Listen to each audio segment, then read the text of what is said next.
A successful fundraiser for Hospice House. We have from American One Credit Union, President and CEO Martha Firstenau, President and CEO of True Community Credit Union, Christy Siders, and from Henry Ford Hospice Services, Clinical Supervisor Danielle Noble. Welcome. Hello. Congratulations on a great Head for Hospice event. Thanks. It was the final event, but what a great run. It's been a great run, and both of our credit unions have a long history in supporting hospice home through that golf outing. So yeah, lots of years. Yeah, we were talking just before the show about what a beautiful day it was. We've been lucky for most of the run of the tournament. We really have had great weather and just a great environment and a great team atmosphere and a great community atmosphere every single time that we've had our golf outing. I don't think that bad weather could have dampened our spirits for what we were doing and what we were raising funds for. It was very successful. The best of all of them, because I think the final one you raised more money than any of the previous years. Right, we exceeded $71,000. 71,000. And a grand total for all the years. Over $500,000. Over $500,000. That's awesome. Yeah. You can see some shots from the tournament held in. Oh, look at Craig. He's trying to act like he's a golfer there. That's what's happening there. Yeah, he looks serious. Oh, that's a great team from Henry Ford. A lot of the Jackson. same faces year after year. We have a Look at lot Brent, of yeah. consistent support from the community, and that's just fantastic. I think it just built on itself year after year, and so honestly, I'm not saying it was easy, but people are very generous in this community, and the vendors that Chrissy's credit union and mine work with are also very generous continuously. So we're leaving on a very high note. Mm-hmm. Well, I know Martha and Chrissy, you both had very personal experiences with the hospice home, with family, and so many that have in the community experienced that care. Mm-hmm. They can appreciate why you put so much effort into this event. Right. Yeah. It's Yeah. personal for us. It is. And, I think that's kind of the kicker, is that the mission is easy to get behind because there's not one person who hasn't been affected by end of life of one of their loved ones. And while Martha and I and our teams, love to do this and love to raise funds, it's the employees at the hospice home. It's Danielle. It's those other leaders who actually do the work and really make our lives so much easier as we go through that end of life care and bring joy to us at a time when really normally you shouldn't think that that's going to happen. But for me, I walked in the hospice home last week and saw one of my mom's nurses, and I gave her a big hug. And that is because the relationships that the staff at the hospice home build, they stay with you, till the end. It's an unbelievable place, and I've had friends who spent their last days in the hospice house, and it really to experience the care and the what you do as a team to make the last days of these people as best as you can. It's a blessing. It is, and we're just so grateful for both Martha and Chrissy and their teams for coming together to help us raise funds for the hospice home so that we can continue to make an impact in this community for end-of-life care. So Danielle, the giant check was presented a couple weeks ago. Yes. On a day much colder than this. Yes. What are the proceeds? How does the money raised benefit the hospice house? Yeah, so we are a nonprofit organization, and we are able to provide care for families, patients who, whether they don't have insurance or they don't have the ability to pay, these proceeds let us bring them in and provide that care that they otherwise wouldn't get. And that's a good point, Yeah. because you don't turn people away. No. My wife, many years ago, before it was Henry Ford Hospice Home, when it was Hospice of Jackson, she worked there as volunteer coordinator. So I got to know a lot of the volunteers to this day, a very important part of the hospice care.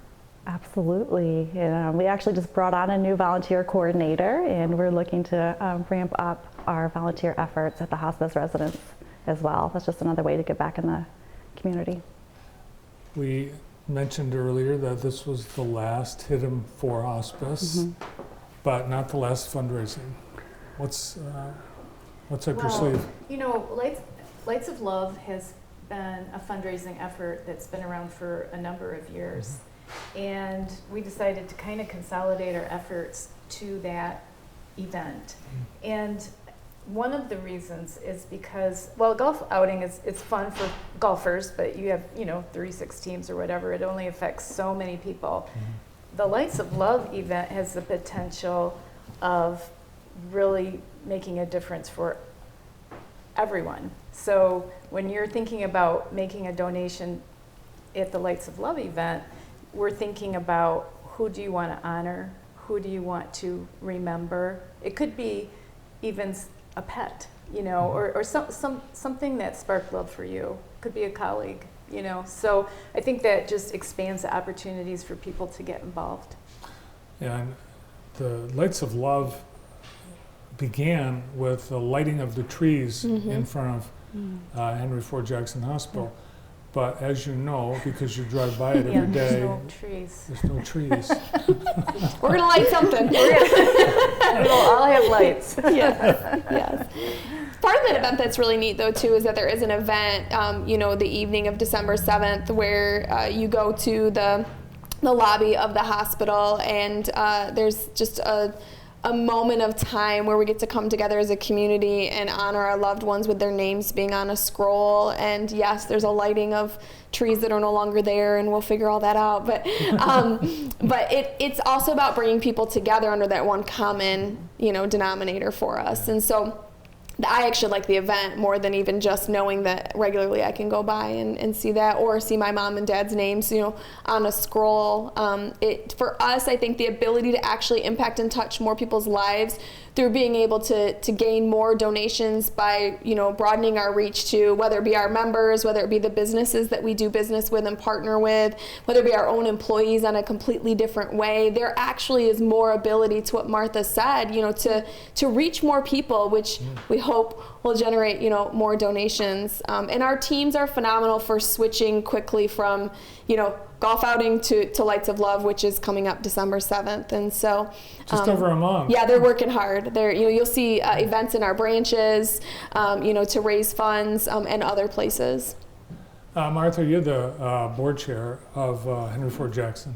And how important is hospice when you met and started working with Henry Ford about the merger? How important was the hospice home in all the considerations? Well, the hospice home is very unique in the state of Michigan and actually in the country. And so it's a community asset that's very valuable, and it's something that we want to preserve. I think one thing that made me understand that Henry Ford was also making that same commitment is when we actually now own the facility, which wasn't the case before. And I think when that transaction happened, that's when I felt a strong commitment from Henry Ford that was something that was going to be sustained in the Jackson community. Yeah, the building originally was built by Lloyd and Judy Ganton. That's right. And for the purpose of a hospice home. And they were happy that Henry Ford went all in on the facility too. It makes a lot of sense for us. Yeah, Danielle said a really key point is that it's a nonprofit, right? And so when when Henry Ford came in and we were able to start talking to some of the leadership, and it became clear that they were all in for figuring out how we make it, as beneficial to the system as it, just in general, as well as meet the needs of the community. There's something to say about that, because to Martha's point, this is not a normal thing in other communities to have a home, that costs a lot to run, and to be able to give the care, without people having to worry about that financial burden. That's critical to our community. Yeah, palliative care, end-of-life care, it is very expensive care. It is. It is. How about during pandemic, Danielle, I think one of the most heartbreaking things any family had to endure was not being able to have physical contact at the last days of life. Was that an issue at hospice home? So with hospice, we're very focused on not just the patient, but that whole patient, that family unit. So being able to allow their families to still come in during COVID, during end-of-life care was very important to us. So we allowed those visitations to continue all throughout COVID, taking the necessary precautions to keep everybody safe, but knowing that those relationships and those last visits were very significant. We didn't want to restrict them. Were there actual COVID patients that were under hospice care? Yes, we had the ability to care for COVID patients at end of life. Yeah. So there was at a point in a person's illness where it became evident that it was a terminal illness with COVID. I think people might have forgotten that. Yes. Yeah. Yeah, whether COVID was the primary or it just was the secondary and contributed to the disease progressing along faster than what we had originally anticipated. So yeah. And families do have a choice too.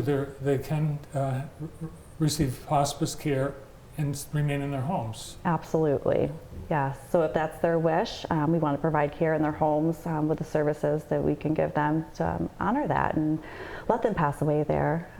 But if at any point they change their mind and want to go to the hospice home, we make that transition happen. And that's where I think a lot of your volunteers come into service, because they're doing home visits. Yes. Yes. What's the census right now at the hospice home? Hospice home today, we are at 14 patients. Yep. And how big a staff? Oh, so our staff, we have a staff of approximately 42 at the hospice residence to cover both shifts, nursing and non-nursing, non-clinical. Well, as organizations, both True Community Credit Union and American One Credit Union, there's a list as long as my arm of the organizations and events and institutions you support as a credit union in the community. Besides your personal experience as an organization, why is Henry Ford Hospice Home so important to American One? Well, because it's important to our members. And, you know, we have over 60,000 members. Chrissy has more than that. Probably about 30,000 of them live in Jackson County. And end of life is something that everyone is going to experience. And we think it's worthwhile for us to spend time for our members' sake to keep this organization running and running well. Chrissy? You know, I think for us, one of the things is we want to talk about the things that maybe people don't want to talk about, and bring some vision to it, because it's a scary time in people's lives. And, you know, to what Martha said, you know, we have the ability and we interact with tens of thousands of people who are going to experience what our personal stories ended up being. And so, you know, for us, I mean, it's baked inside of our purpose, mission, vision, and values. You know, we talk about inspiring the pursuit of a life well lived, and really it's our mission to cultivate legacy defining moments for people. And one of the things I tell all of our employees is we have the opportunity to touch every single member from birth to death. And when I think about the credit union, I think about, you know, when I opened my kids' accounts when they were born, and I think about when I laid my parents to rest, the credit union was actually there for part of it. And so this is kind of a natural extension of that, having the hospice home in our community and supporting it. So the community, the volunteers, and the staff we've touched upon a little bit, Danielle, but I was talking to Joyce Starrett, who's bereavement coordinator at the hospital a few weeks ago, and folks that are spending time with those at the end of life and their families, I think it takes a special person to do that work. Absolutely. And we have a great group of volunteers that are from administrative to the bedside to making quilts that become a legacy for our families to take with them after the patient passes. So they make a significant impact as well. Is there anything you need right now that our viewers can help with? I think we are just looking at ramping up our volunteer services in the community right now. Yeah. And then Lights of Love. Yes. In past years, Chrissy and Martha, there were singers at the ceremony, so. There will be music. I know there's music. I don't know specifically what, but there will be something of a ceremony, and it will be you know, it's during the holidays, so which is also a time when I think you're thinking about the past. And so it will be a very nice ceremony. It will be outside. It won't be long. But we are starting to collect donations now. And so if people want to donate before the 18th of November, they have the opportunity of being recognized at that ceremony. So that's something that we're going to be working on. I know that we're working on things within the credit union to raise money for Lights of Love throughout the next month. Nice.